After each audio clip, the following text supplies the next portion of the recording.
Everyone நம்ம பார்த்துன்னு இருக்கிறது எல்ஜியில் இன்வெர்டர் ஏசி போர்டு தான் இது என்ன ப்ராப்ளம் வந்திருக்கு பார்த்தீங்கன்னா சுத்தமாக டெத் கண்டிஷன் போர்டு ஆனே ஆகலை. இந்த போர்டு என்ன ப்ராப்ளம் கழட்டி பார்க்கும்போது தான் பார்த்தா ஐசி பார்த்தீங்கன்னா வெடிஞ்சிட்டு இருக்குது. ஸோ ஐசி வெடிஞ்சிச்சினால மேலே இருக்கிற என்ன நம்பர் நமக்கு தெரியல. ஸோ இதுக்கு கரெக்டான மேட்சிங் நம்பர் போட்டால் மட்டும்தான் போர்டு வந்து ஆன் ஆகும். அது வரைக்கும் பார்த்தீங்கன்னா போர்டு ஆன் ஆகாது. ஸோ இது நம்ம ஃபுல்லாக ரெடி பண்ணிட்டு நம்ம ஃபைனல் டெஸ்டிங் கொடுத்து பார்க்கலாம்.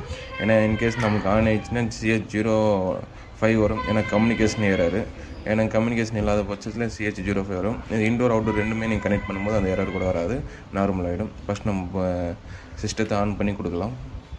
ஃபைனலாக இந்த ஐசி பார்த்திங்கன்னா மார்க்கெட்டில் கிடைக்கவே இல்லை. ஏன்னா எல்ஜி வந்து இன்வெர்டர் நார்மல் டைப்னா நம்மளுக்கு ஈஸியாக கிடச்சிருக்கும்.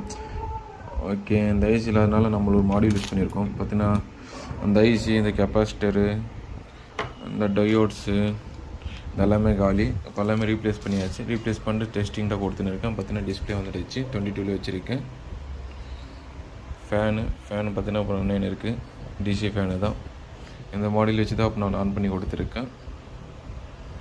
இந்த மாடல் யூஸ் பண்ணேன்.